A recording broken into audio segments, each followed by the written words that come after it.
geser, kau geser kan? Masuk kan? Masuk. Atas. Iya, masuk. Iya, udah.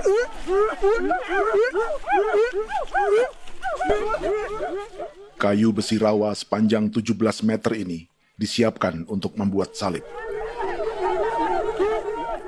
Melihat panjangnya, timbul pertanyaan, siapakah yang akan disalib? Siapapun itu, pasti sesuatu yang lebih besar dari mereka. Tapi Frankie Woro, Casimilus Awe, dan warga suku Auyu di Papua Selatan ini tak akan melukai siapapun. Mereka memakai salib ini sebagai tanda perlawanan.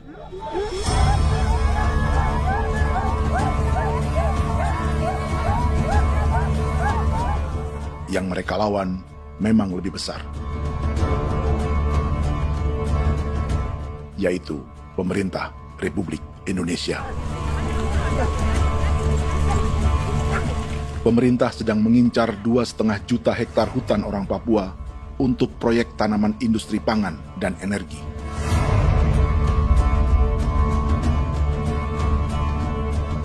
Ratusan kilometer dari salib orang-orang Auyu itu, orang Muyu sedang menyiapkan gerakannya sendiri. Tapi kali ini dalam bentuk sebuah pesta. Pesta yang disiapkan oleh marga Kimco Jinibju selama 10 tahun.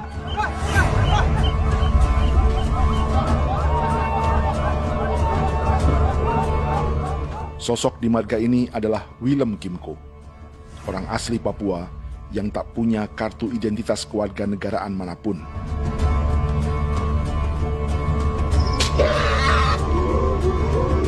Pesta adat ini sudah cukup langka.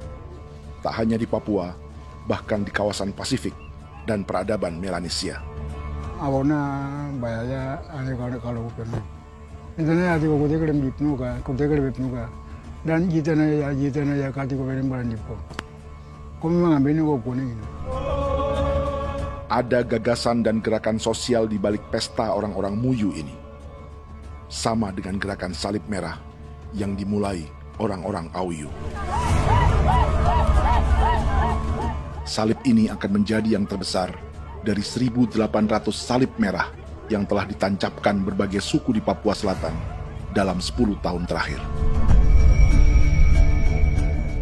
Ribuan salib merah yang dipadukan dengan palang adat adalah tanda larangan yang menyatukan unsur-unsur adat dan agama. Kami percaya bahwa kalau memang kami sudah tidak mampu untuk menyelesaikan persoalan ini, dalam hal ini perusahaan tidak bisa masuk, berarti kami minta bantuan kepada nenek moyang dan Tuhan. Atribut perang orang Auyu ini diukir atau dilukis, digambar di batang salib ini dengan tujuan bahwa kami larang dengan sangat keras. Jadi apabila siapapun, baik dari antara kita sendiri yang melanggar batas ataupun pihak lain yang mengganggu keselamatan hak tanah adat kami, maka kami siap untuk melakukan ancaman perang. Salib-salib ini tidak ditancapkan di halaman-halaman gereja, melainkan di tanah dan hutan adat, di dusun-dusun sagu, dan di tempat-tempat yang disakralkan. Sebab 1.800 palang adat dan salib ini memang bukan semata tentang agama, tapi untuk mencegah negara dan perusahaan memasuki tanah dan hutan adat mereka. Papua bukan Auyu.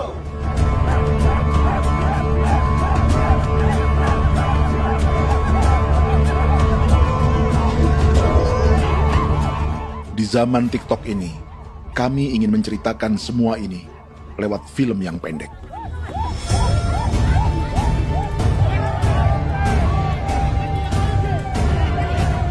Tapi kami jelas gagal.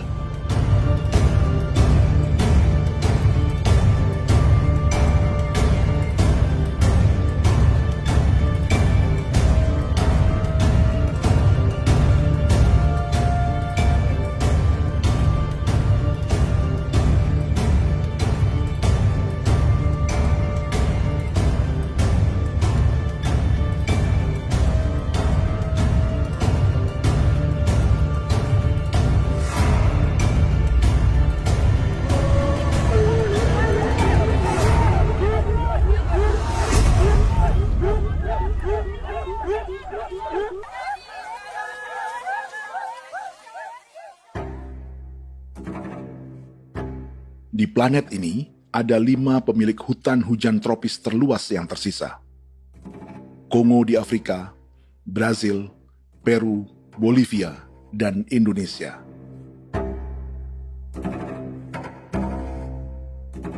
Di Indonesia, satu-satunya pulau yang hutannya masih terjaga adalah Papua, pulau terbesar kedua di dunia setelah Greenland. Lewat sejarah kolonialisme yang panjang, pulau ini kini dikuasai 2 negara. Bagian barat oleh Indonesia yang juga dikenal sebagai West Papua, dan bagian timur menjadi Papua Nugini. Dan tepat di perbatasan ini, di bagian Indonesia, sedang terjadi proyek pemusnahan hutan terbesar di dunia.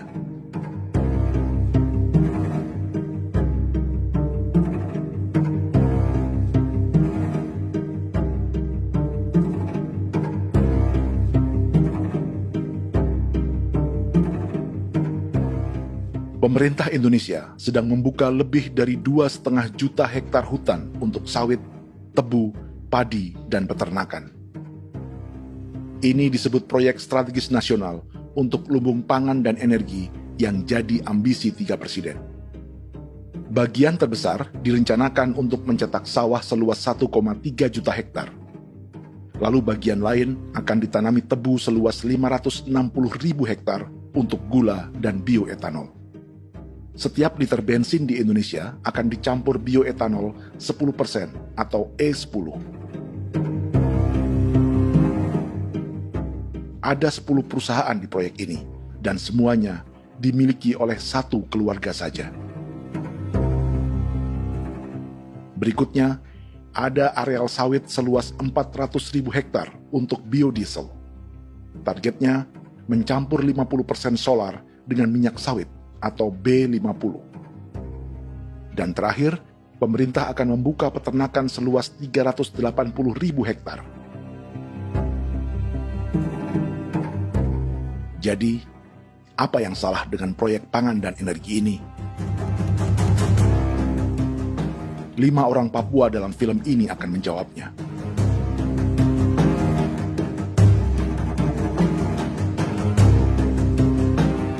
Yang pertama adalah Yasinta Moiwen dari suku Marin.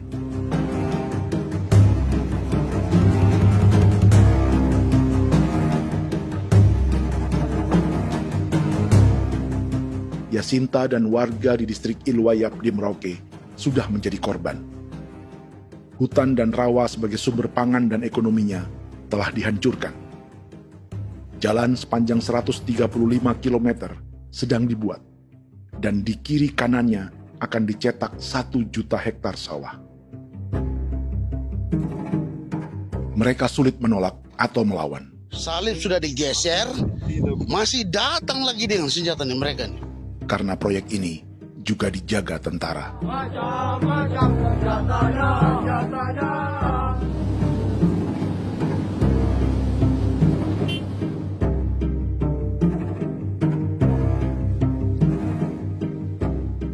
Yang kedua adalah Natalis Buer di distrik Tanah Miring, Merauke. Petani milenial ini merasa ditelantarkan. Sebab setelah hutannya diubah menjadi sawah, sebagian sawah-sawah ini tak tergarap. Orang asli Papua seperti Natalis tak punya modal untuk benih, pupuk, perawatan, hingga ongkos panen.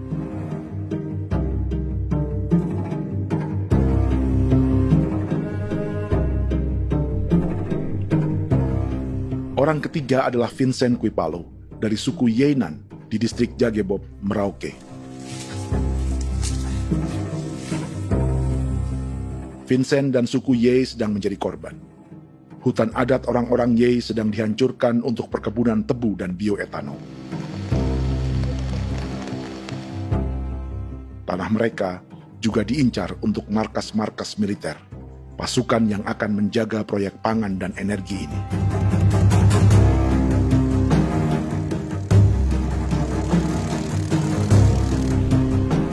Yang keempat adalah Frankie Woro dari suku Auyu di distrik Fofi, Kabupaten Bovendigul. Hutan dan tanah mereka terancam perluasan perkebunan sawit untuk campuran biodiesel atau B50. Orang-orang dari suku Auyu ini adalah calon korban. Merekalah salah satu pelopor gerakan Palang Adat dan Salib Merah. Meski kadang berseberangan dengan gereja yang mereka anggap lebih mendukung pemerintah dan perusahaan. Mereka bahkan sedang merencanakan gerakan yang lebih besar, dengan salib yang lebih besar. Tanah milik Somu Sobisiba itu bahwa tanah ini diciptakan oleh Tuhan dan memberikan warisan kepada kami. Kami ini hanya hak jaga.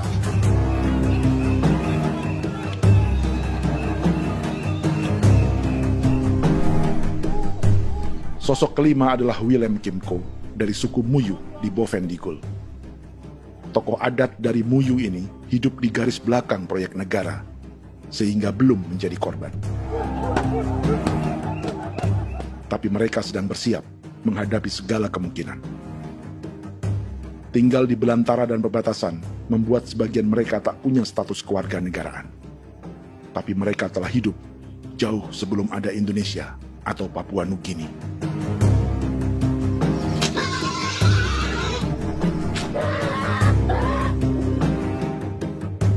Kelimanya mewakili jutaan orang asli Papua yang sedang terancam eksistensinya. Jika kita merasa kepunahan peradaban Neanderthal di Eropa, Aztec dan Inca di Amerika, atau aborigin di Australia adalah sejarah masa lalu, film ini menceritakan bagaimana pemusnahan sebuah bangsa dan kepunahan sebuah peradaban sedang terjadi di masa hidup kita. Kepunahan bukan karena kerusakan lingkungan dan ruang hidup semata, juga karena dihantam 60 tahun operasi militer.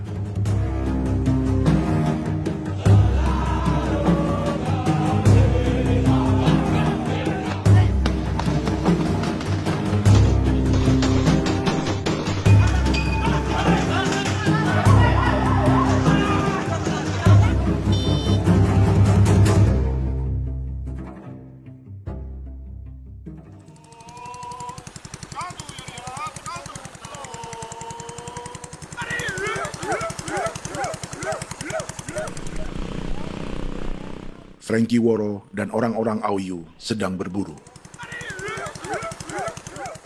Tapi lokasi perburuan mereka mulai dikuasai perusahaan perkebunan sawit.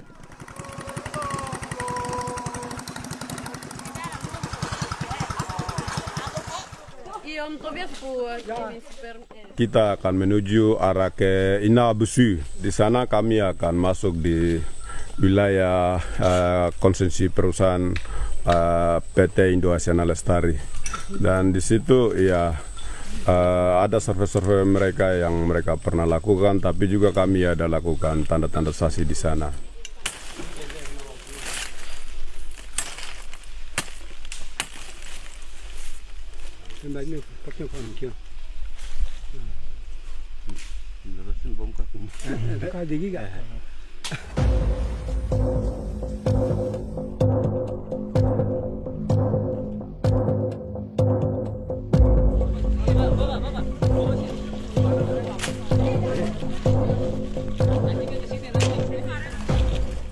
Dapat dengan yang induknya, tapi karena induknya dia lari dan terlambat kerja, akhirnya yang bisa kita dapat dia punya anak ini saja. Kalau pakai bahan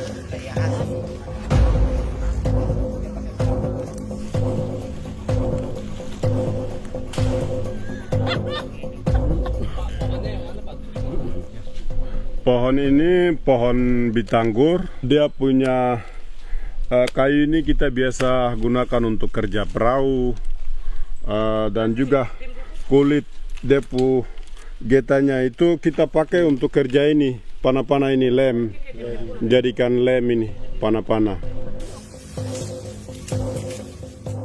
Hutan ini adalah supermarket bagi suku Auyu. Juga lumbung pangan atau bank untuk menyimpan deposito kekayaan alam. Hutan juga tempat yang penuh dengan sejarah suku, situs budaya, dan tempat-tempat sakral. Inilah yang sedang mereka pertahankan dari incaran pemerintah dan perusahaan. Untuk semua alasan ini, mereka menancapkan ribuan salib merah.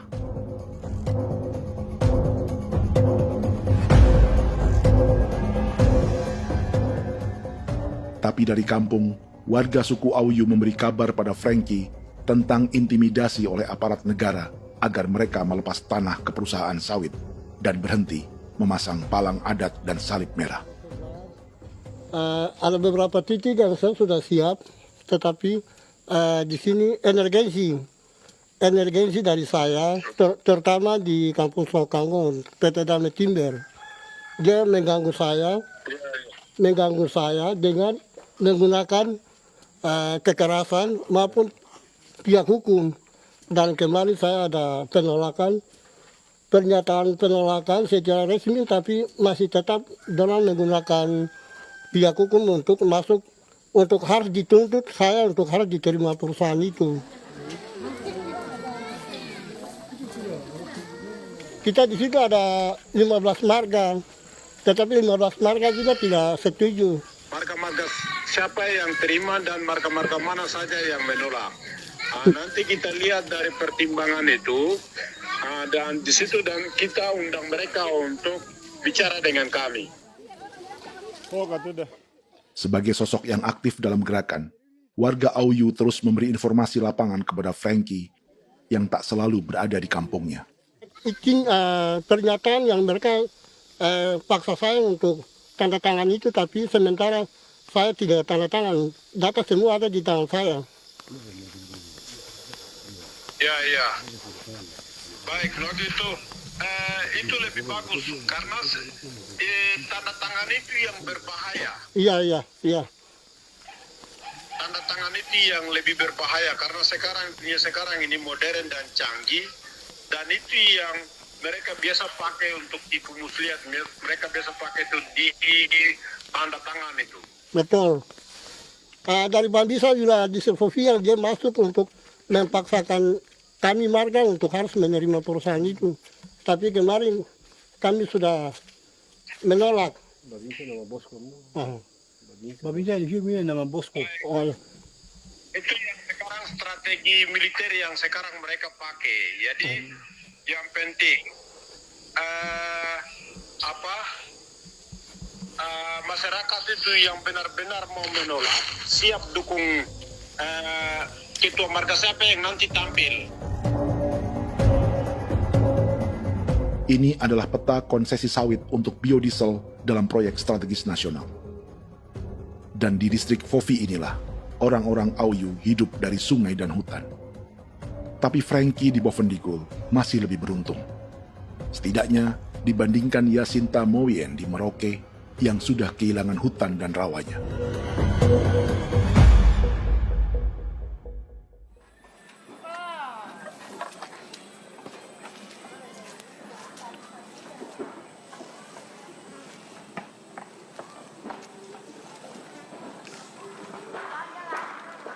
Yasinta dari suku Marin adalah petani sayur di Kampung Wanam, distrik Ilwayap, Merauke.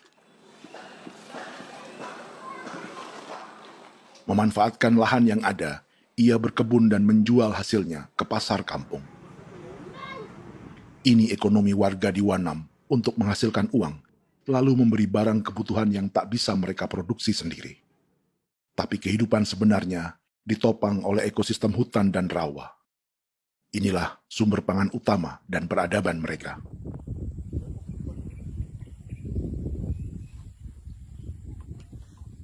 Namun ketenangan ini diusik ketika tiba-tiba pada Mei 2024, di Pelabuhan Wanam datang ratusan alat berat untuk proyek pangan dan energi pemerintah.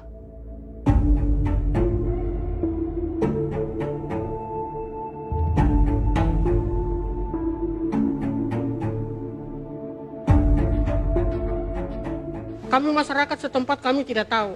Kami kaget pagi-pagi kapal sudah ada di pelabuhan kami.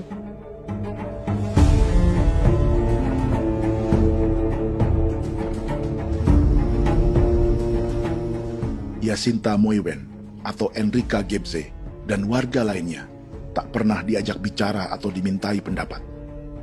Seakan-akan Papua adalah tanah kosong. Kita suka kaget yang dong bawa turun alat berat dong bawa turun, kita kaget masyarakat. Dorang subongkar itu kayu-kayu.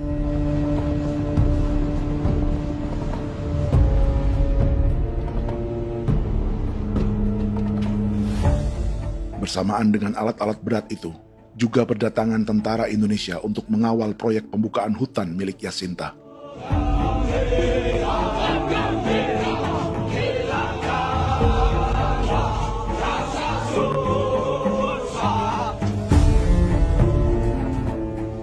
Ribu alat berat didatangkan dari Cina ke Papua oleh perusahaan bernama John Lin Group sebagai kontraktor pemerintah.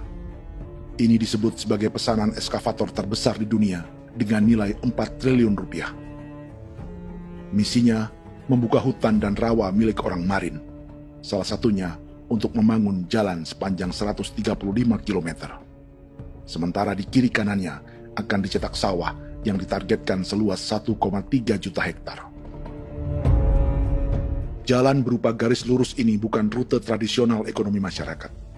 Jalan ini akan menghubungkan kawasan perkebunan sawit dan tebu di sebelah timur, juga untuk mobilisasi pasukan militer. John Lin Group adalah perusahaan yang dimiliki Andi Samsudin Arsyad atau yang dikenal dengan Haji Isam. Sebagian orang mengenalnya sebagai pengusaha yang hobi balapan mobil.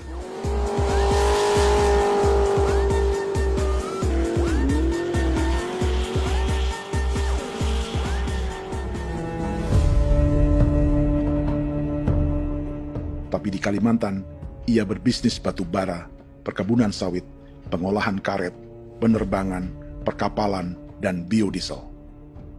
John Lin Group kini juga menjadi pemilik perkebunan tebu dan pabrik gula terbesar di Indonesia. Sayapnya melebar dari Kalimantan hingga ke Bombana, Sulawesi Tenggara. Perkebunan tebu, pabrik gula, dan industri bioetanol inilah yang juga sedang dikembangkan di Papua.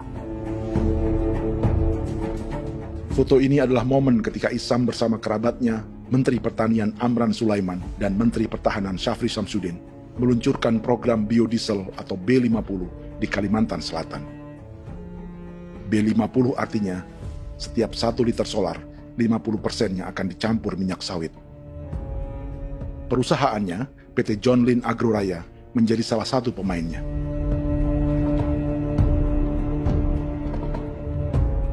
Sepanjang tahun 2025, saham PT John Lin Agroraya pernah naik hingga 700%.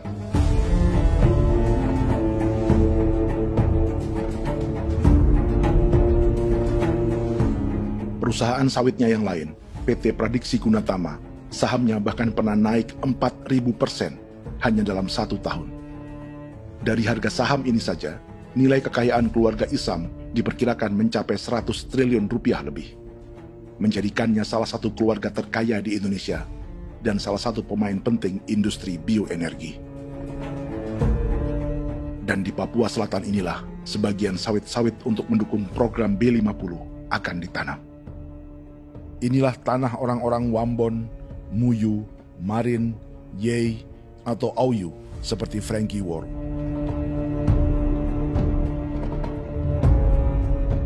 Haji Isam pernah menjadi tim kampanye nasional Presiden Joko Widodo dalam pemilu 2019 saat melawan Prabowo. Bintang Mahaputra Utama diberikan kepada Saudara Andi Syamsuddin Arsyad. Beliau berjasa luar biasa dalam mendorong pertumbuhan ekonomi daerah maupun nasional. Setelah menjadi presiden, Prabowo memberi gelar kehormatan Bintang Mahaputra Utama pada Isam.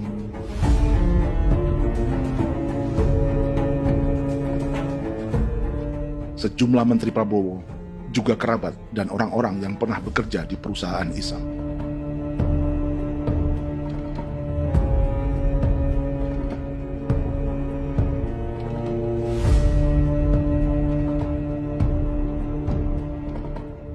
Lawan sebesar inilah yang sedang dihadapi Jacinta di kampung Wanam, Merauke. Atau petani perempuan lain seperti Enrika Gebze. Jadi alam kita ini sudah rusak. Jadi kita itu biasa jalan dari sini tuh harus pasang jerat di situ, harus cari makan di situ lagi. Itu tempat-tempat itu pasang-pasang jerat, tempat babi, rusa, sekarang sudah tidak ada lagi.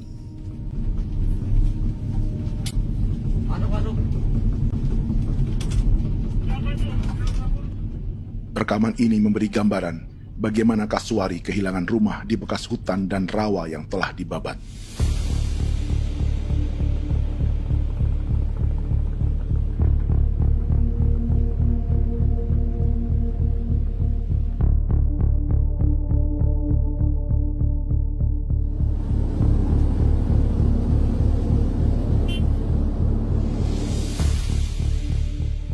Keterlibatan tentara dalam proyek pangan dan energi di Papua memakai dalih bahwa ancaman terhadap negara kini tak hanya perang secara militer, tapi juga melalui pangan dan energi. Kementerian Pertahanan pun terlibat karena proyek ini dianggap operasi militer selain perang. Jadi tugas kamu adalah menjaga sumber cadangan pangan nasional. Macam-macam senjatanya, Proyek ini menambah panjang alasan mempertahankan kehadiran tentara di Papua dalam 60 tahun terakhir. Saat ini, jumlah tentara Indonesia di Papua mencapai 56.000 personel, atau ada 1 tentara untuk setiap 100 orang Papua. Bandingkan dengan rata-rata nasional, di mana hanya ada 1 tentara untuk 696 penduduk Indonesia. Itu belum termasuk polisi. Artinya, 1 orang Papua dijaga lebih banyak senjata dari rata-rata penduduk Indonesia. Tanah dan hutan diambil secara sepihak untuk kepentingan pembangunan batalion dan bandar antariksa. Ini bentuk perampasan masyarakat. Penolakan kehadiran markas-markas militer terjadi di sejumlah tempat di Papua. Tak hanya karena trauma dan ketakutan, juga karena mengambil tanah-tanah adat.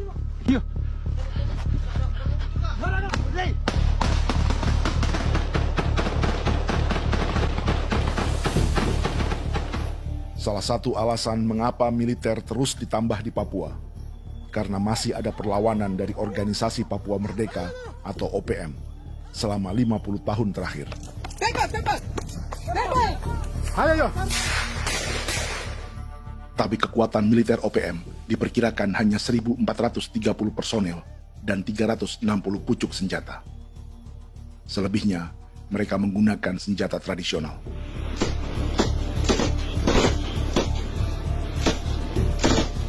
Dengan demikian, kekuatan tentara dan polisi di Papua 58 kali lebih besar dari gerilyawan Organisasi Papua Merdeka.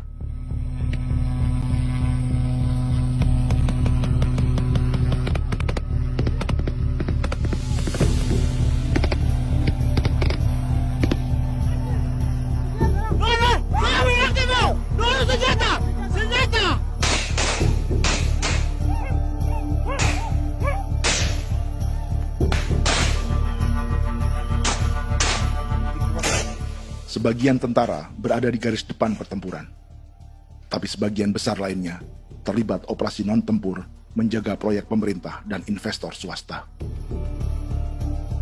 Seperti Batalion Infanteri Teritorial Pembangunan di distrik Jagebob, Merauke ini.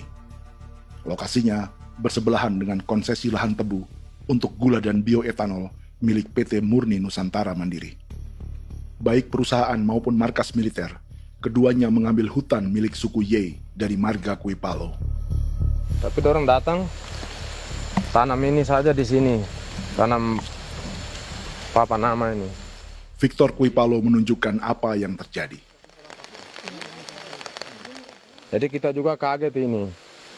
Nah, kalau ini papan nama ini memang ini papan nama ditanam tapi bukan haknya mereka yang ini. Ini hak kami di sini, hak dusun kami, marga Kuipalo yang punya hak dusun ini. Setelah memasang patok, alat berat mulai bekerja untuk membangun markas militer di tanah orang Ye.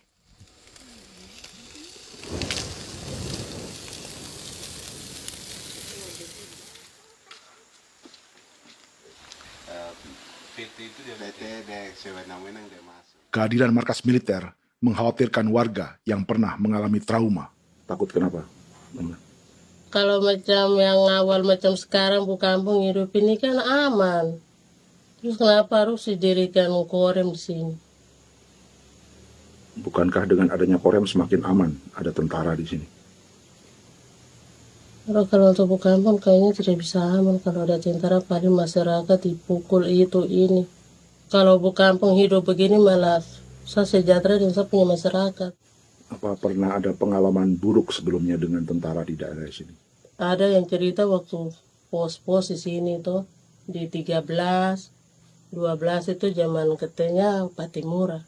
Memang kasihan. Malah kita punya orang ini yang dianiaya betul, dipukul. Disuruh kerja bakti tidak mau atau lama mencari, namanya kita pangkur sagu itu butuh waktu 1 minggu. Kalau lama begitu ya paling diseret dapat pukul itu. Operasi militer Indonesia di Papua dimulai tahun 1962 lewat Operasi Trikora. Tapi perlawanan bersenjata pertama di Papua baru dilakukan tahun 1965 di Manokwari. Nanti tanggal 1 Mei jam 12.30 pemerintahan di Irian Barat mutlak akan jatuh di tangan.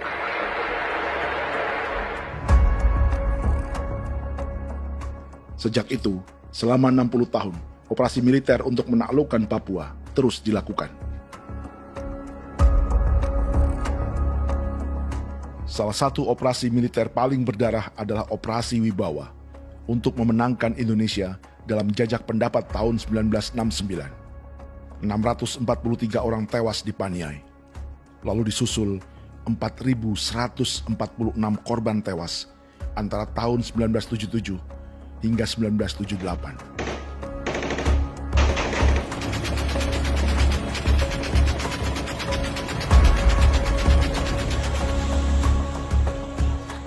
Operasi militer ini menimbulkan gelombang pengungsian hingga kini. Dewan Gereja Papua mencatat 103.000 orang menjadi pengungsi pada tahun 2025 dan nyaris tak diberitakan media-media Jakarta.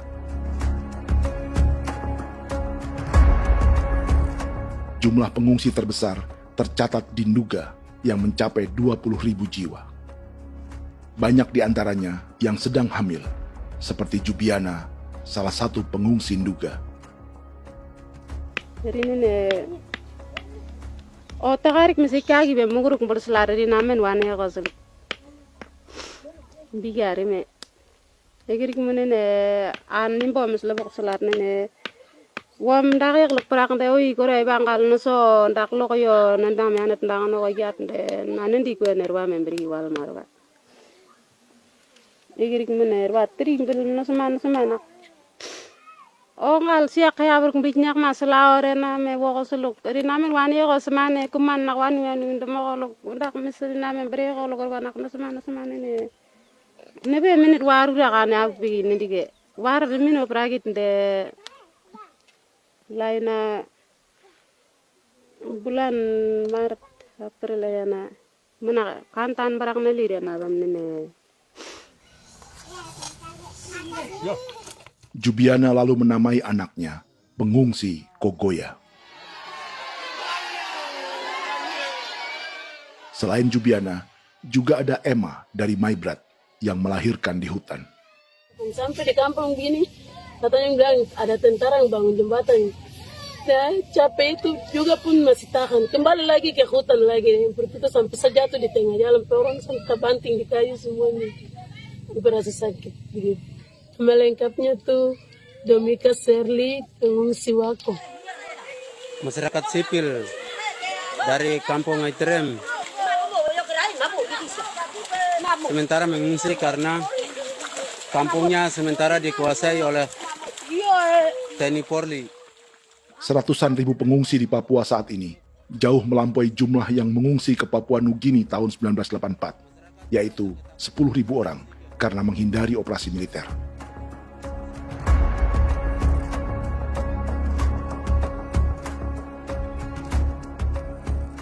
Bersamaan dengan operasi militer, eksploitasi sumber daya alam Papua juga dilakukan sejak masuknya tambang emas dan tembaga Freeport pada tahun 1967.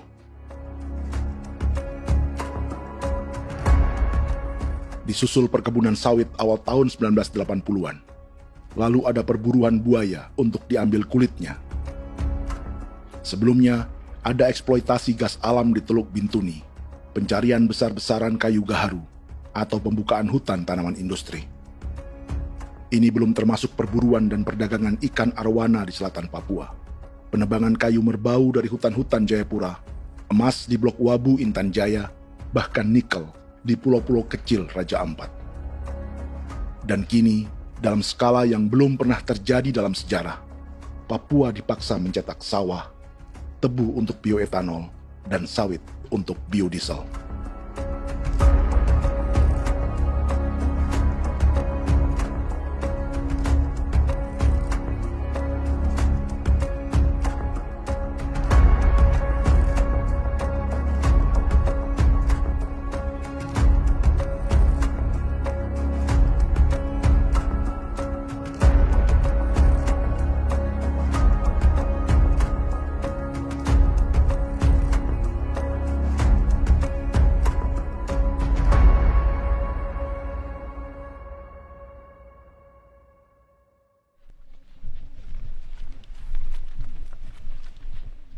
Inilah yang sedang menimpa keluarga Vincent dan Victor Kuipalo di Merauke. Hutan mereka diambil untuk markas militer dan industri perkebunan, PT Murni Nusantara Mandiri. 1 dari 10 perusahaan yang diberi konsesi untuk menanam tebu dan memproduksi gula serta bioetanol seluas 52.000 hektar.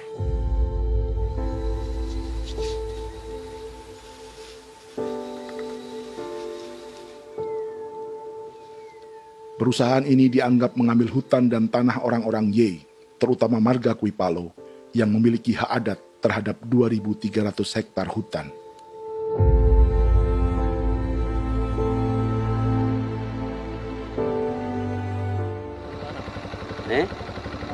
Tentara? Tentara. Oh iya, tentara.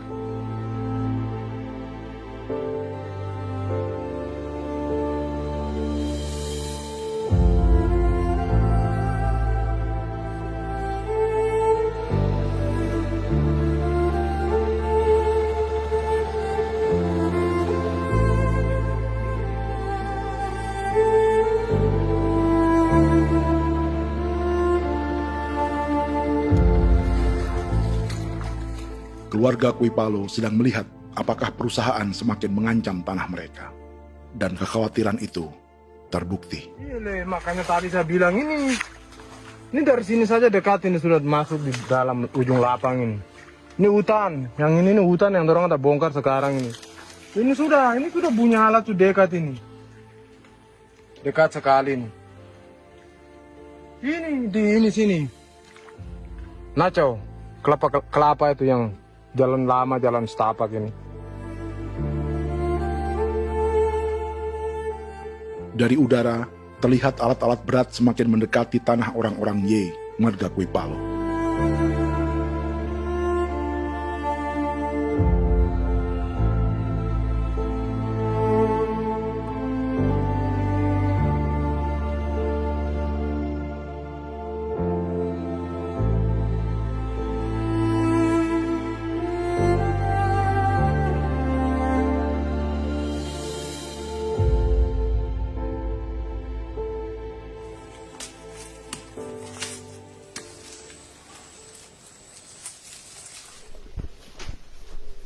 Keesokan harinya, Victor dan kerabatnya memberi tanda cat merah di pohon-pohon yang berada di batas tanah mereka.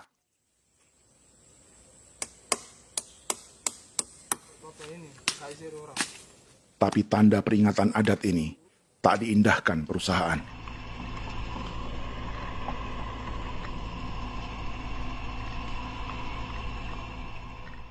Dua bulan kemudian, perusahaan tetap memasuki tanah marga Kuipalo. Sama. Kami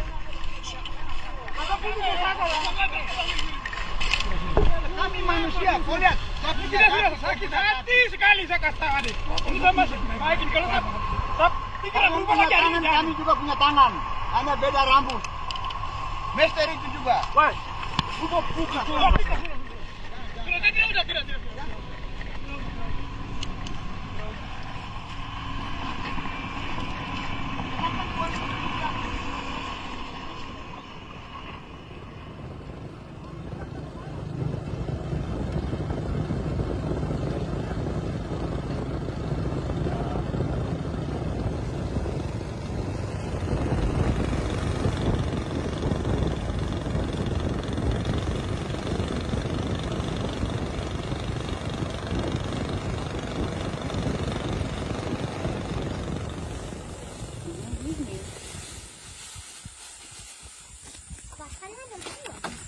masuk sini.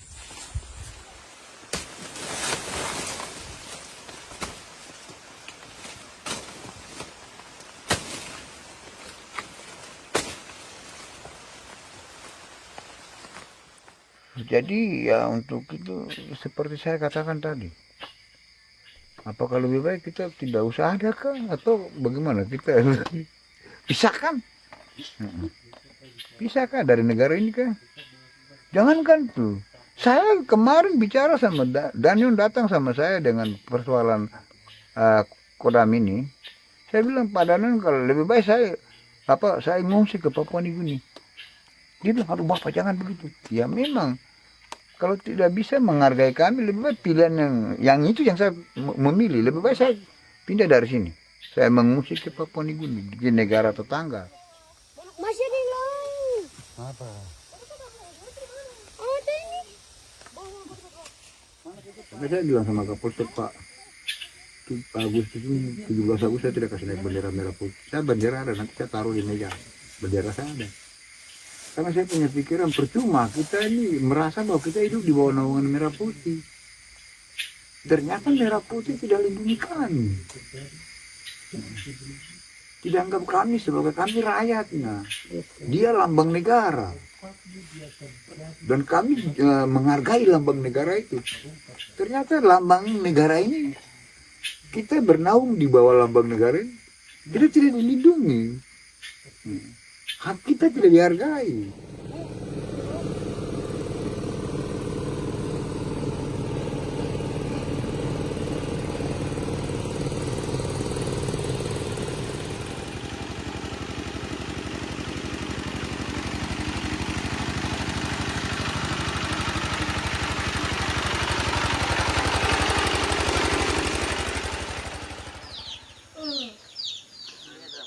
Marga Kuipalo dari suku Ye terus mendapat teror dan intimidasi agar melepas tanah mereka yang hanya dihargai Rp300.000 per hektar.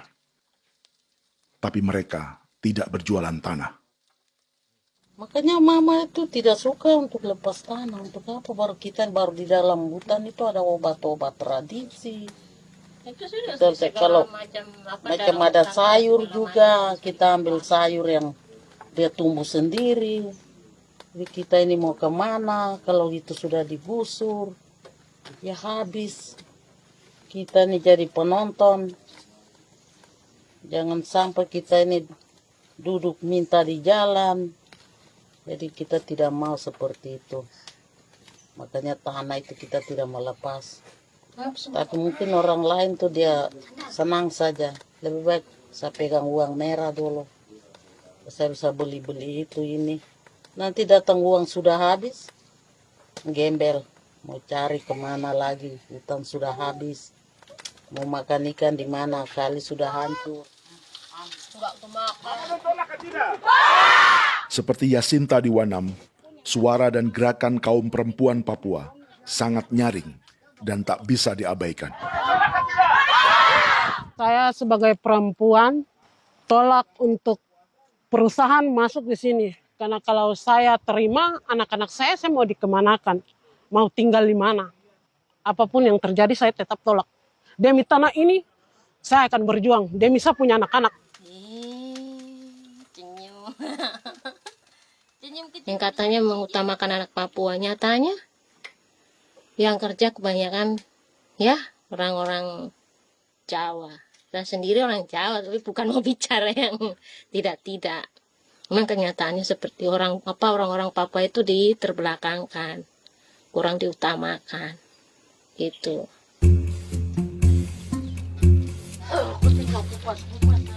Proyek food estate seperti mencetak sawah, bukannya tak diikuti warga Papua.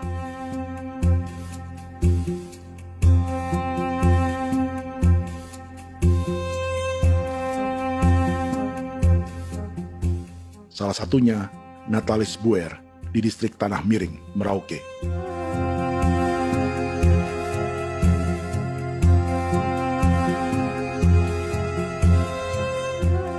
Setelah menghabisi hutan, pemerintah Indonesia mencetak sawah untuk tanaman padi karena beras mulai menjadi makanan pokok menggantikan sagu. Sebagian besar penggarapnya adalah warga transmigran yang datang sejak era 1980-an. Bahkan petani transmigran sudah ada sejak Belanda membuka proyek padi kumbe di distrik Kurik. Lokasi yang sering jadi langganan pejabat Indonesia memamerkan sawah di Papua.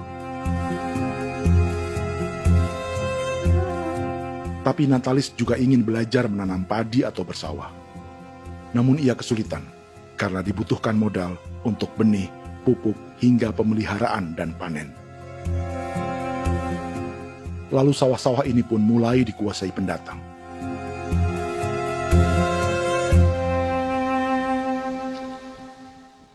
Tapi sejauh ini di kampung kami ini yang saya lihat memang ada kelompok kami punya di sini yang sudah tergabung dalam Gapoktan, kemudian masuk dalam optimalisasi lahan.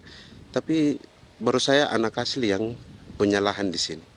Mereka tidak punya. Pemerintah dalam hal ini adalah Kementerian Pertanian bersama-sama Kementerian Pertahanan yang dalam hal ini pada garis di bawahnya adalah TNI Angkatan Darat, memberikan support yang maksimal kepada masyarakat khususnya di Merauke dalam rangka. Saya kemarin habis 9 juta. 9 juta ya? Iya, 9 juta karena dia sudah tidak dipakai toh. Ya. Dia sudah... Perempuan Papua seperti Filomena juga mau bertani. Pemerintah memberi bantuan Rp900.000 per hektar lewat program optimalisasi lahan atau OPLAH. Tapi dibanding biaya produksi dan harga jual gabah, Filomena mengaku berkali-kali rugi dan kini memutuskan tak lagi menggarap sawahnya. Terus kita harus cari uang untuk kombe. Betul. Karung kita beli. Karung beri sendiri lagi. Tenda kita beli. Ini dari yang offline ini don tidak siapkan. Tidak ada. Tidak ada ya, jadi mama don sendiri. Itu yang saya udah bilang, 900.000. Itu modal untuk Kerja sawah ini. mulai dari kerja sampai nanti panen. Panen. Wih, ngeri sekali. Iya, lucu toh? Tidak dapat itu. Betul, Mam. Kalau disuruh tanam ubi berhektar-hektar, mari datang. Kita tahu cara rawatnya bagaimana, tanamnya bagaimana, tanam model bagaimana supaya hasilnya model begitu. Kita tahu. Kalau yang ini kan kita baru belajar. Sebagian hutan milik warga Senayu di Merauke sudah dibuka untuk sawah dan kebun tebu oleh PT Global Papua Abadi. Proyek pertanian ini dikerjakan oleh Kodim Merauke. Mereka melepas sebagian tanah karena ingin belajar bertani.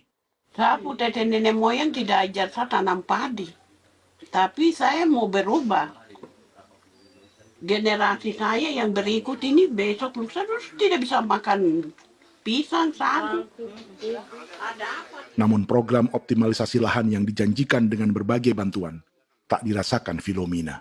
Obat rumput beli, obat padi beli, jonder kita bayar, bahkan bibit masih kurang, cari bibit lagi beli.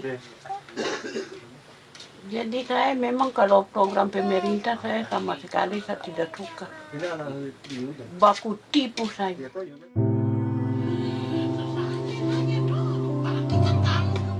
Mereka merasa ditinggalkan sendiri, jatuh bangun belajar bertani padi. Sementara sumber pangan dan air yang semula mudah didapat, kini telah berganti sawah dan kebun tebu. Dulu kita masih bisa jalan, nanti masak di kali, pakai air kali. Minum pakai air kali. Sekarang, kok mau masak? Tidak ada air. Air sudah susu, mau minum tidak bisa. Sudah dengan obat. Drone semprot tebu itu saja drone. Drone yang semprot. Saya lihat di itu. Jadi kita bukan drone yang terbang di atas untuk disemprot. Iya, ada semprot obat. Dong lempar pupuk di bawah ya dia mengalir ke kali. Mengalir ke kali, ke rawa-rawa.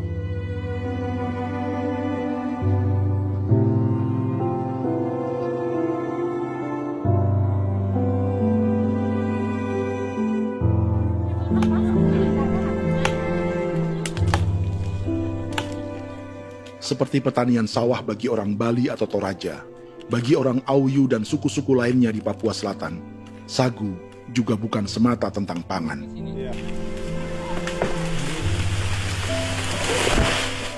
Bagi orang Auyu dan Marin, sagu adalah kerabat, sosok orang tua, sosok nenek moyang yang harus dijaga dan dilindungi.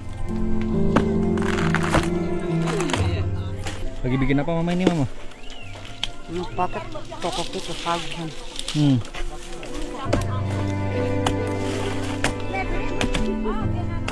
Kami diingatkan oleh leluhur, sagu itu tidak boleh digusur dan tidak boleh diganggu dengan cara apapun, dan di dalam rangka kepentingan apapun tidak boleh.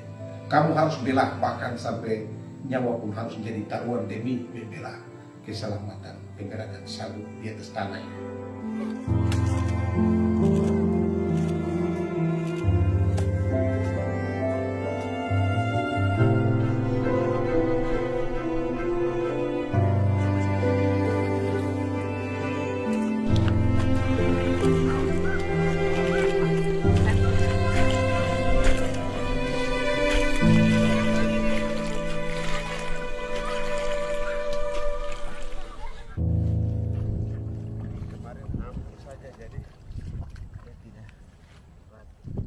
Menurut Natalis, pemerintah di Jakarta mendefinisikan lumbung pangan semata urusan beras dan mencetak sawah.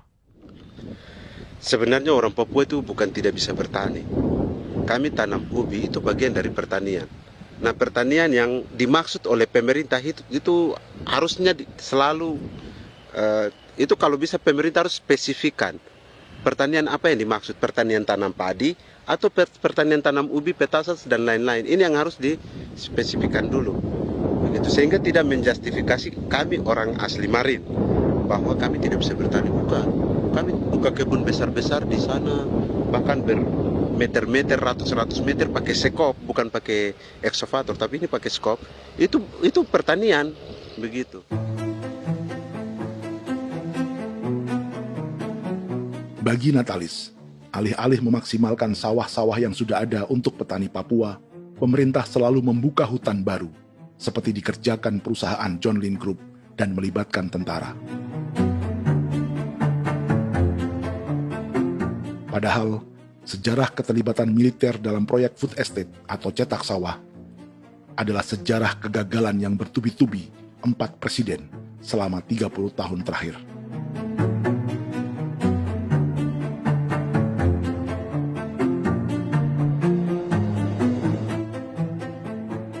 Papua bukan yang pertama menjadi proyek lumbung pangan yang melibatkan tentara.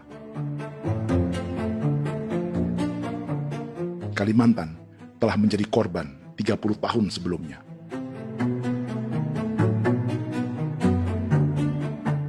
Ini adalah bekas hutan yang sudah dibuka di Pulang Pisau, Kalimantan Tengah. Tahun 1996, di era Presiden Jenderal Soeharto, ia menghabisi 1 juta hutan di lahan gambut untuk mencetak sawah demi memenuhi ambisi swasembada beras, bukan swasembada pangan. Hutan tropis Kalimantan dihabisi dalam skala yang belum pernah terjadi dalam sejarah.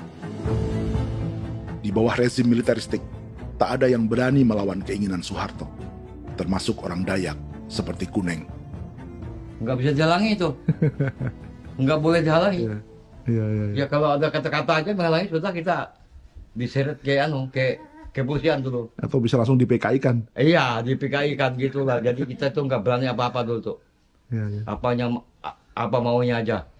Misal bilangnya A.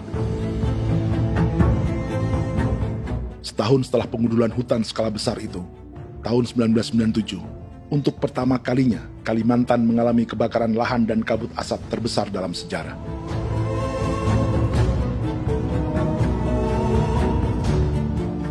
Sebagai ilustrasi, ini kondisi kabut asap tahun 2015.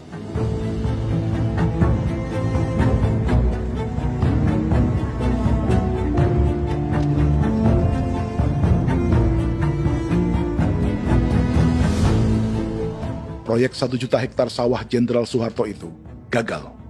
Bendungan dan saluran irigasi mangkrak hingga kini. Mei 1998, rezim Soeharto tumbang. 2 tahun setelah ia menumbangkan jutaan hektar pohon di Kalimantan. Setiap tahun, lokasi ini menyumbang kebakaran dan kabut asap yang merugikan jutaan orang. Sawah yang berhasil di Kalimantan justru bukan sawah yang dibangun Jenderal Soeharto, melainkan yang dirintis para transmigran sejak era 1980-an. Sawah-sawah inilah yang ikut digarap oleh militer di era Presiden Joko Widodo. Dan hasil dari proyek food estate Presiden Jokowi itu sama sekali jong nih, nggak ada harapan lagi sudah seperti ini.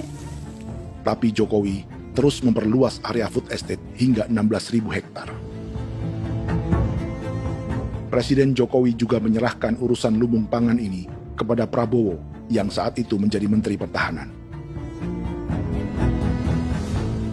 Salah satunya di Kabupaten Gunung Mas, Kalimantan Tengah, untuk membuka perkebunan singkong seluas 31.000 hektar. Food Estate Singkong Jenderal Prabowo ini dimulai dengan membuka 600 hektar hutan di Tawai Baru. Proyek singkong untuk bioetanol ini pun dijaga tentara. Dan seperti Jenderal Soeharto, proyek Jenderal Prabowo ini pun gagal.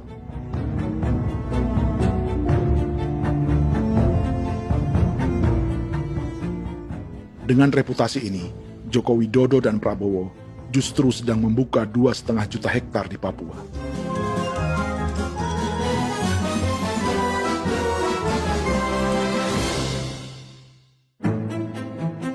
Setelah Jenderal Soeharto, Presiden Jenderal Susilo Bambang Yudhoyono juga mencoba membuka food estate di Papua sejak tahun 2010.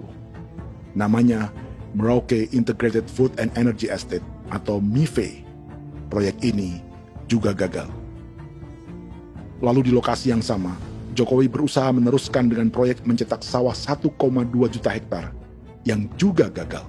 Sekarang yang paling siap adalah 1,2 hektar. Yang 1,2 juta hektar. Dan kini, Prabowo yang pernah gagal dengan 600 hektar singkong di Kalimantan justru akan mengulangi di Papua dengan skala 2,5 juta hektar. Di daerah Papua pun harus ditanam kelapa sawit supaya bisa menghasilkan juga BBM dari kelapa sawit. Dalam setiap proyek pangan dan energi di Papua, yang lebih menonjol bukan tanaman pangannya, melainkan untuk energi atau bahan bakarnya. Sawit untuk biodiesel dan tebu untuk industri bioetanol. Ada 10 perusahaan yang diberi konsesi hingga 0,5 juta hektar untuk tebu. Dan 10 perusahaan itu dimiliki oleh 1 keluarga saja.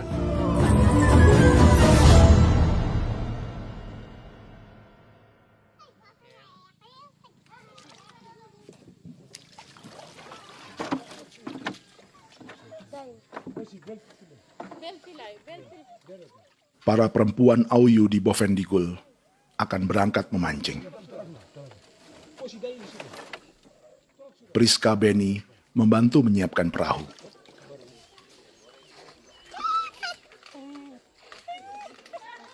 Mereka akan mengumpulkan bahan pangan di hutan untuk persiapan acara penancapan salib merah berikutnya.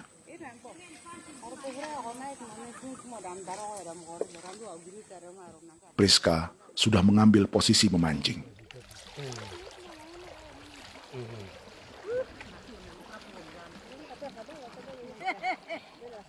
1.800 salib merah telah dipasang di wilayah adat berbagai suku di Papua Selatan untuk menghalau perusahaan sawit dan tebu.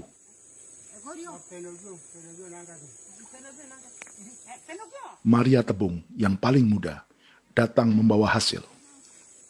2 ekor ikan gastor alias gabus toraja. Sebagai generasi Z, pendidikannya sampai sekolah dasar.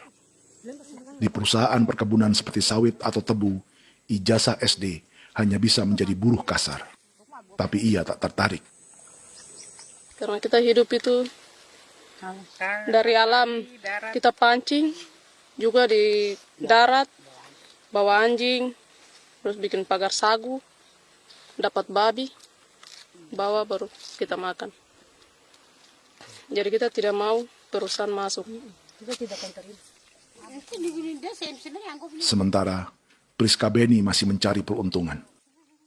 Tapi baginya, menjadi nelayan di Sungai Fofi masih lebih baik daripada bekerja 9 tahun di perkebunan sawit. Sudah pengalaman, jadi kita tidak mau lagi. Seberapa lama ketika kerja itu? Selama di sana.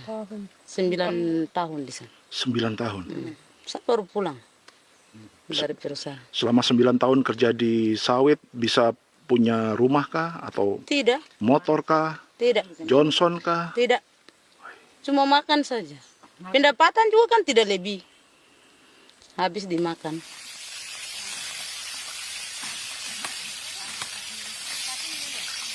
Satu minggu libur berapa hari? Tidak libur. Minggu tetap kerja? Tetap kerja. Tidak bisa ke gereja? Hari Minggu kerja. Jadi Dia tidak mengenal agama perusahaan itu. di grup perusahaan sawit Korindo, Priska digaji 2 juta rupiah per bulan dan tinggal di mes karyawan. Tapi gaji itu dipotong bahan makanan atau BAMA rata-rata 1 juta rupiah setiap bulan. Korindo adalah grup perusahaan yang salah satu usahanya adalah hutan tanaman industri dan sawit di Bovendigul dan Merauke. Di Papua, mereka memakai bendera PT Tunas Sarwa Ema. Perusahaan ini pernah memberi bantuan pada Keuskupan Agung Merauke. Keuskupan Merauke belakangan mengeluarkan pernyataan mendukung proyek strategis nasional di Papua. Umat Katolik yang memprotes sikap gereja tersebut ditangkap polisi. Jadi selama 9 tahun tidak bisa nabung? Tidak. Makan saja. Makan saja. Makan saja. Menabung bagaimana? Keperluan banyak. Tidak sampai. Habis di anak-anak uang sekolah. Uang 1 juta itu mana sampai. Mau nabung juga tidak cukup. Sudah pengalaman, jadi kalau di sini perusahaan mau masuk tidak.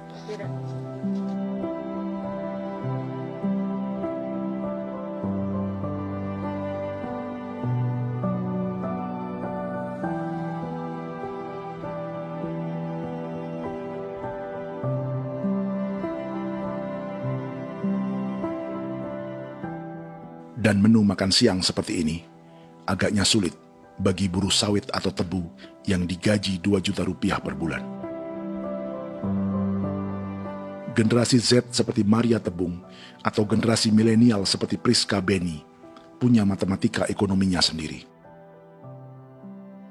Sawit untuk biodiesel atau tebu untuk bioetanol tak akan ada bedanya bagi mereka.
Perkebunan tebu 1,5 juta hektar di Merauke adalah ide 3 presiden untuk menggenjot penggunaan bioenergi sebagai campuran bahan bakar fosil. Selain swasembada pangan, swasembada energi di daerah Papua pun harus ditanam kelapa sawit supaya bisa menghasilkan juga BBM dari kelapa sawit.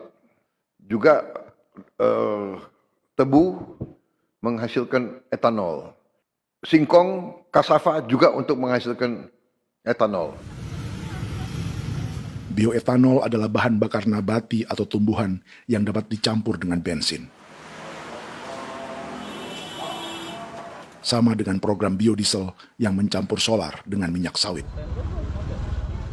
Pertamina saat ini sudah menjual BBM bioetanol dengan campuran 5% yang dipasarkan dengan merek Pertamax Green 95. Tapi pemerintah ingin menaikkan kadarnya menjadi 10% atau E10. Maka ke depan kita akan mendorong untuk ada E10. Kemarin malam sudah kami rapat dengan Bapak Presiden. Bapak Presiden sudah menyetujui untuk direncanakan mandatori 10% etanol. Idenya untuk mengurangi ketergantungan pada bahan bakar fosil yang diimpor dan menimbulkan polusi.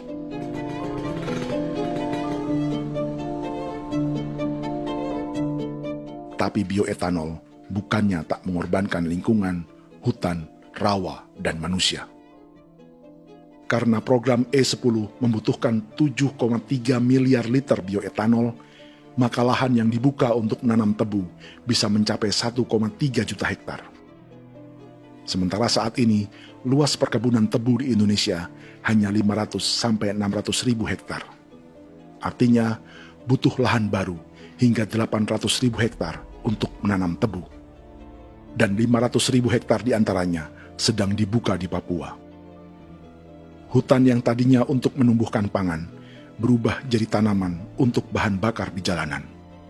Kecepatan pulihnya hutan beradu dengan jumlah dan kecepatan kendaraan di jalanan.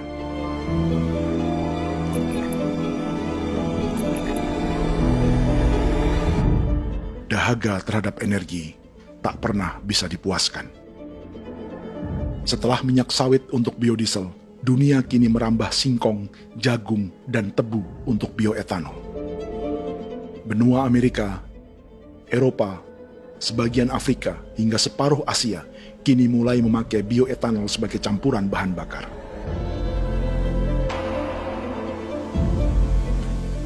Selain perebutan lahan, masa depan dunia juga dibayangi semakin mahalnya harga pangan karena persaingan antara perut manusia dengan tangki kendaraan.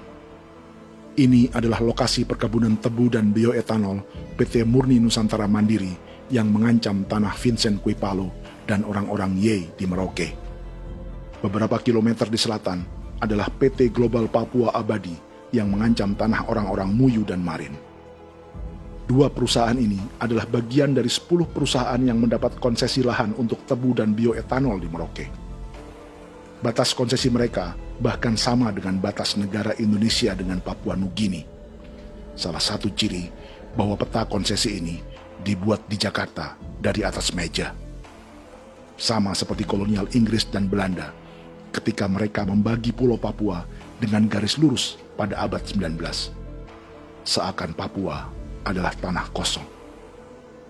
Bedanya, meski peta konsesi ini mengatur batas 10 perusahaan, tapi perusahaan-perusahaan ini sebenarnya dimiliki oleh satu keluarga saja.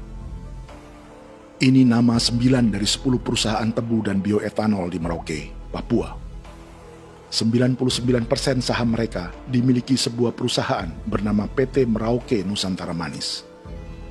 Sementara 1% sisanya dimiliki PT Merauke Gula Mandiri. Tapi saham kedua perusahaan ini dimiliki PT Merauke Sugar Group. Dan perusahaan ini 90% sahamnya dimiliki pengusaha bernama Angelia Bonaventure Sudirman serta perusahaan bernama Zico Trust dan Resource Harvest. Lalu 10% lainnya dikuasai PT Papua Energi Abadi yang pemiliknya adalah Dudi Christian dan Angel Madeline. Sekarang, mari kita lihat siapa mereka.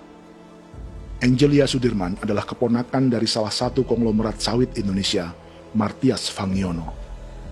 9 perusahaan di Papua ini berada di bawah bendera Merauke Sugar Group. Dan Merauke Sugar Group hanya satu dari 7 grup perusahaan milik keluarga Fangiono.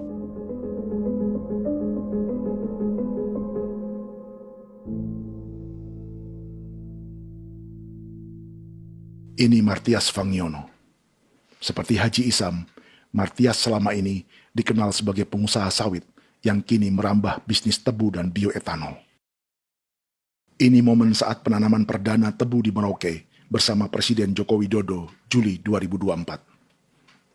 Di sini juga ada anak Martias Fangiono, yaitu Wirastuti Fangiono. Wirastuti adalah salah satu yang menonjol dari keluarga Fangiono. Tahun 2025, Forbes mencatatnya sebagai konglomerat termuda dengan kekayaan 23 triliun rupiah yang mengendalikan 2 grup usaha, FAP Agri dan Surya Dumai Industri. Keduanya adalah perusahaan sawit dan biodiesel. Anak dan bapak ini adalah investor utama bagi Jokowi dan Prabowo untuk proyek tebu dan bioetanol di Papua.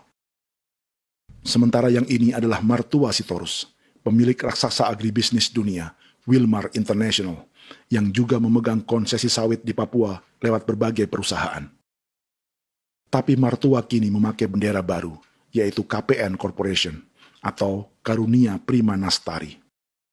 KPN inilah yang memiliki kelindan bisnis dengan keluarga Fangiono untuk proyek tebu Merauke. Apalagi grup Wilmar yang didirikannya juga pemain gula utama di Australia. Tahun 2010, Wilmar membeli 100% saham perusahaan gula terbesar Australia, Sucrogin. Akuisisi senilai 1,5 miliar dolar Amerika ini langsung menjadikan Wilmar pemain tebu terbesar kelima dunia. Sebagian bibit tebu yang ditanam di Merauke adalah varietas yang dikembangkan Lembaga Riset Gula Australia atau Sugar Research Australia. Sugar Research Australia lalu menjalin kontrak pengembangan bibit dengan PT Global Papua Abadi milik Fangiono. Tapi masalahnya, Sugar Research Australia adalah badan publik yang tugasnya memajukan petani tebu dan sebagian dananya berasal dari pajak warga Australia.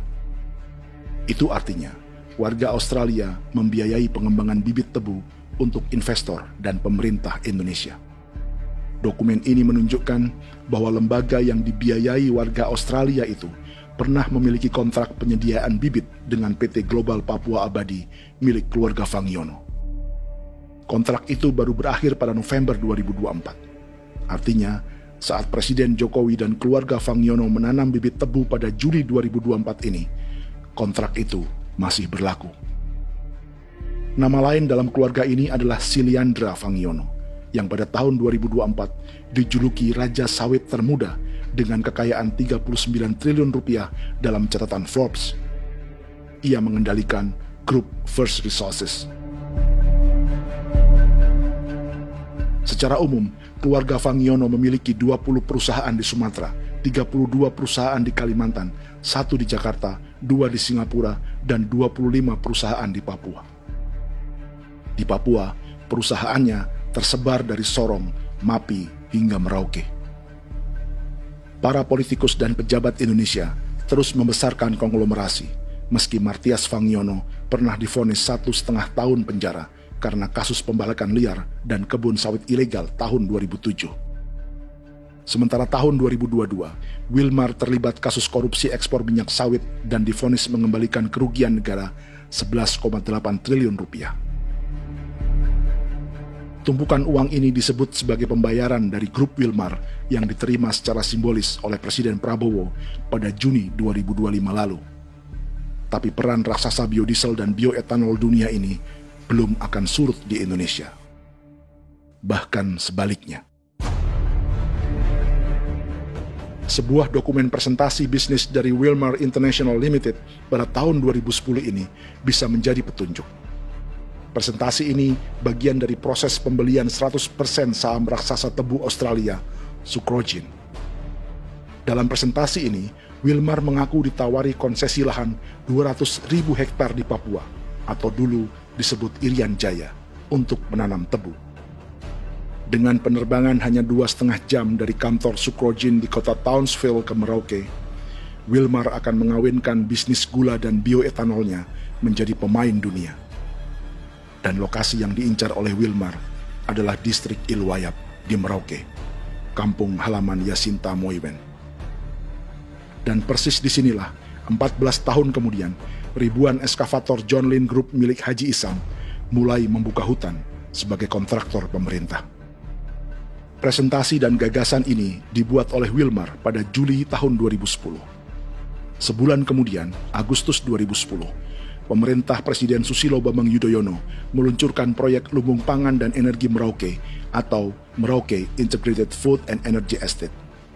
Targetnya membuka lahan 1 juta hektar dalam 5 klaster yang masing-masing 200.000 hektar. angka yang sama dengan presentasi Wilmar. 5 tahun kemudian, 2015, giliran Presiden Joko Widodo yang mau melanjutkan proyek pangan dan energi 1,2 juta hektar. Menjelang pensiun sebagai presiden, Jokowi kembali menggencarkan proyek ini dan melibatkan Prabowo sebagai Menteri Pertahanan. Jokowi lalu mendukung Prabowo sebagai presiden berpasangan dengan anaknya, Gibran Rakabuming Raka sebagai wakil presiden. Kini, setelah menjadi presiden, giliran Prabowo yang melanjutkan proyek bioetanol dan biodiesel dengan memobilisasi militer dan melibatkan pejabat-pejabat yang juga para elit partai koalisinya.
Tahun lalu, hutan-hutan di Pulau Jawa dalam waktu singkat berubah menjadi perkebunan tebu di bawah rezim kolonial Belanda.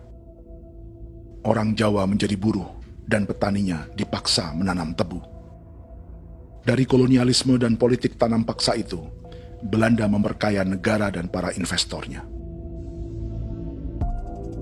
Tak puas membuka hutan untuk perkebunan di Jawa dan Sumatera, kolonial Belanda menanam tebu hingga di Suriname dan mengerahkan ribuan orang Jawa sebagai buruh pada tahun 1890. Inggris yang sudah menguasai negara seluas India dan Papua Nugini pun masih menanam tebu jauh di tengah Samudra Pasifik, di tanah orang-orang Fiji. Lalu memindahkan puluhan ribu orang India menjadi buruh di sana. 200 tahun sebelumnya, ratusan ribu orang Afrika bahkan diperbudak untuk bekerja di perkebunan-perkebunan tebu Spanyol dari selatan Eropa hingga Karibia, Kuba, atau Jamaika. Jika dulu tebu menjadi gula atau emas putih, kini cerita kolonialisme tebu berlanjut di Papua untuk bahan bakar nabati atau bioetanol. Dan seperti semua cerita tentang kolonialisme, akan ada yang berpesta dan ada yang membayar.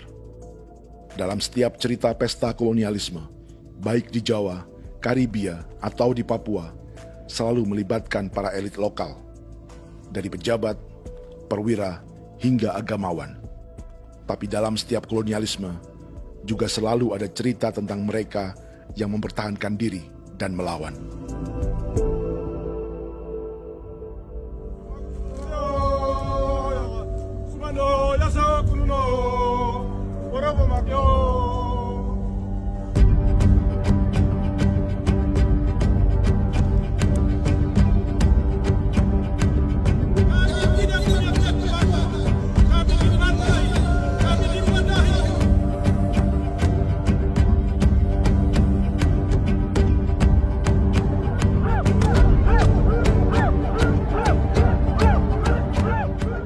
Sejarah Gereja Katolik banyak pemimpin-pemimpin yang adalah tanda petik itu adalah Judas juga.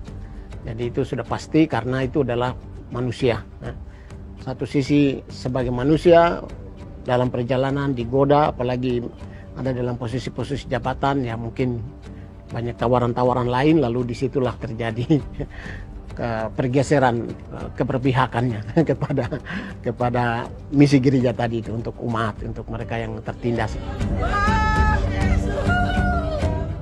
Orang kirim eksavator, orang kirim tentara, orang kirim polisi. Pukul kami bukan pencuri, kami tidak pernah mencuri orang barang.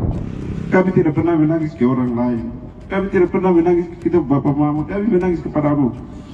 Tuhan kami lemah. Mesti datang dia kata ini hijau kuih. Orang datang ke bangsa kami, ke wilayah kami untuk kasih habis kami.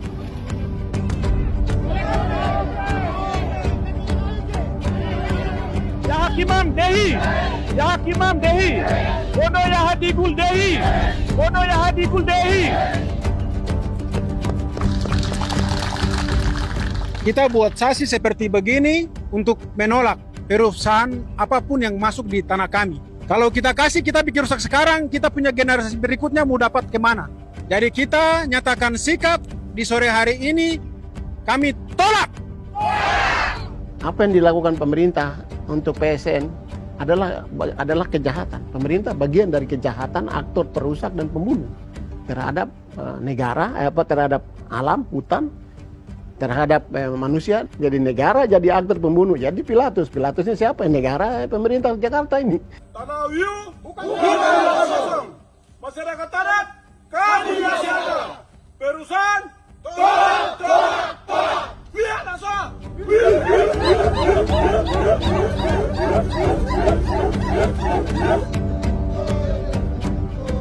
Jika tanah adat dan hutan adat hilang, kami mau hidup di mana?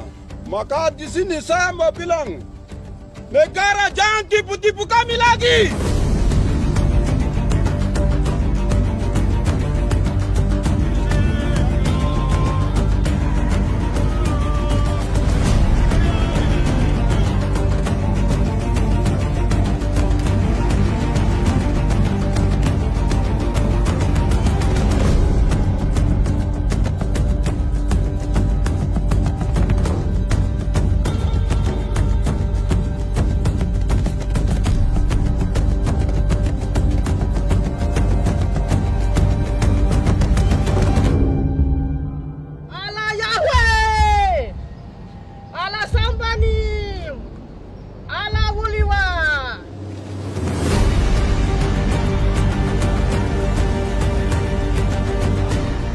Kalau kami dianggap orang Papua itu bagian daripada Republik ini, tolong hargai kami.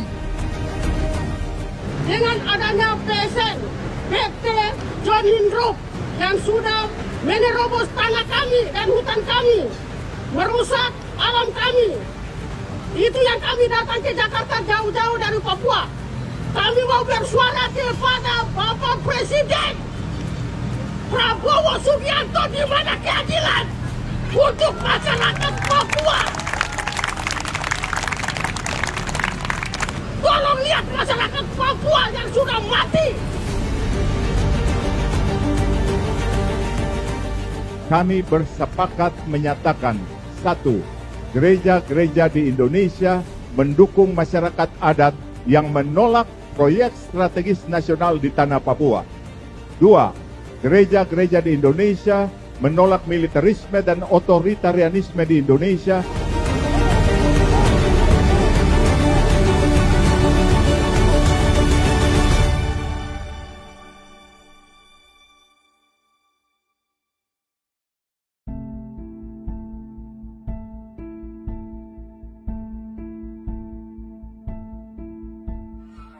Kita sering merasa banyak hal buruk sudah jadi cerita sejarah. Dan kita sekarang hidup lebih baik, lebih beradab, atau mustahil melakukan kejahatan seperti di masa lalu. Kita tidak lagi menghukum mati orang dengan memenggal kepalanya. Kita menembaknya atau menyuntik racun agar tertidur dan mati. Tapi ada hal-hal yang tak berubah. Salah satu pembantaian yang kuat di ingatan kita adalah kejahatan Nazi atau genosida di Rwanda. Padahal pembantaian juga sedang terjadi di masa kita, seperti di Gaza, Palestina. Penghancuran sebuah peradaban seperti Indian di Amerika atau aborigin di Australia juga kita anggap masa lalu. Sekarang kita merasa lebih baik dan lebih toleran. Padahal proses penghancuran bahkan pemusnahan yang sama sedang terjadi terhadap bangsa Melanesia di Papua. Begitu juga dengan praktik kolonialisme. Kita merasa penjajahan seperti dilakukan Portugis, Inggris, atau Belanda sudah menjadi sejarah. Dan Indonesia tidak mungkin menjajah. Padahal itulah yang sedang terjadi dan dirasakan di Papua.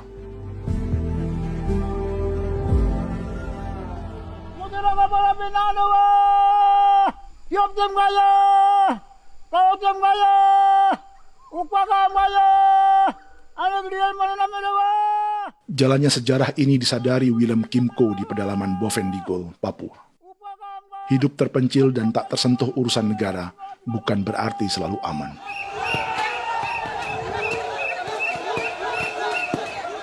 Untuk sampai di tempat ini, orang-orang Muyu menempuh 2 hari berjalan kaki mengarungi hutan, lembah, dan sungai. Termasuk mereka yang datang dari perbatasan Papua Nugini. Mereka berkumpul untuk memenuhi undangan pesta adat yang disebut Awon Atatbon atau Pesta Babi. Yang mengundang adalah marga Kimco Jinipjo. Yang dituakan di marga ini adalah Willem Kimco. Ia tak punya kartu tanda penduduk dan keluarga negaraan manapun, baik Indonesia atau Papua Nugini.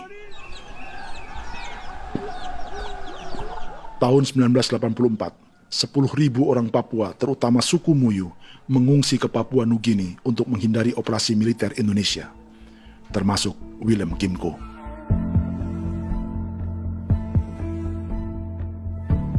Apa yang membuat pesta adat ini istimewa? Apa bedanya dengan acara serupa yang dihadiri pejabat, tokoh agama, LSM, atau yang direkam oleh kru televisi dan konten kreator? 18. Pertama, untuk membuat pesta babi, orang Muyu perlu persiapan selama 10 tahun. Sebab, babi-babi yang akan jadi bagian dari pesta ini tak boleh dibeli, alias harus dipelihara sendiri. Babi-babi ini bukan bantuan pejabat pemerintah, gereja, atau LSM.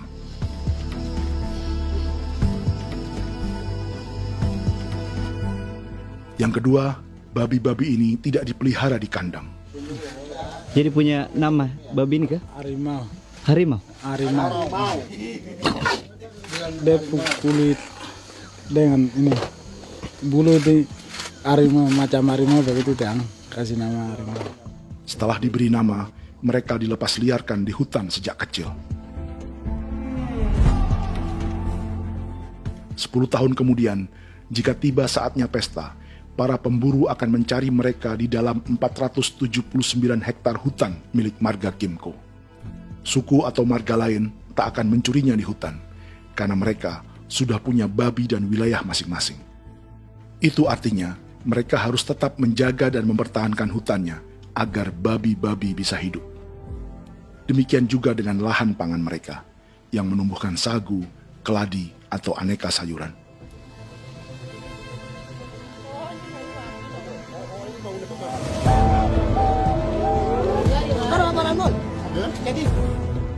Yang ketiga, dalam Awon Atatbon atau pesta babi, binatang ini tidak dimakan secara gratis. Setiap marga atau klan dalam suku Muyu akan membayar jerih payah tuan rumah menjaga hutan dan memelihara babi.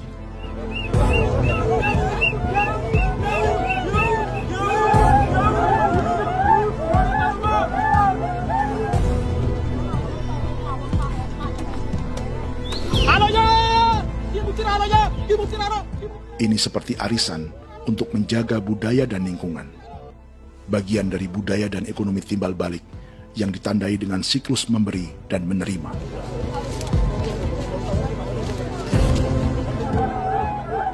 Ini juga cara orang Muyu membangun dan memperluas aliansi.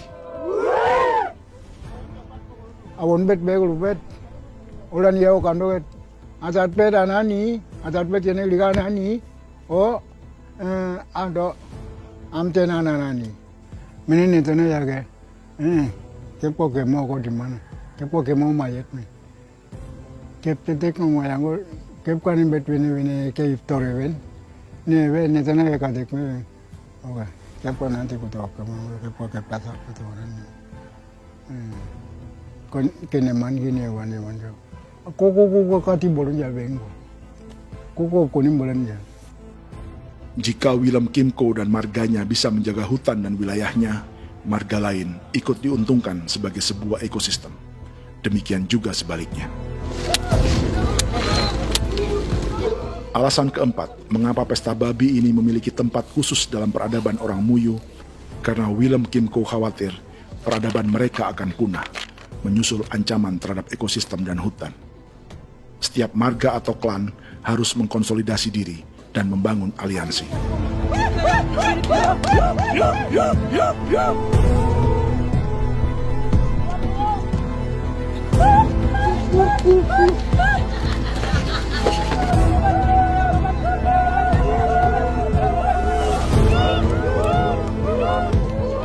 Kekhawatiran Willem dan orang-orang Muyu tak berlebihan. Ruang hidup mereka bersinggungan dengan proyek bioetanol dan biodiesel pemerintah Indonesia. Mereka juga tahu apa yang telah dan sedang menimpa suku lain seperti Auyu di Bovendigul atau Yainan dan Marin Anim di Merauke.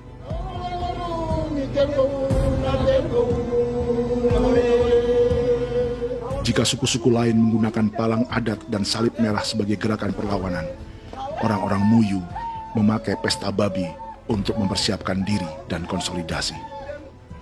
Sebab, berbeda dengan saat mengungsi tahun 1984, kali ini yang datang ke tanah orang-orang Muyu tak hanya tentara, juga alat-alat berat bersama para pebisnis pangan dan energi. Awan datang.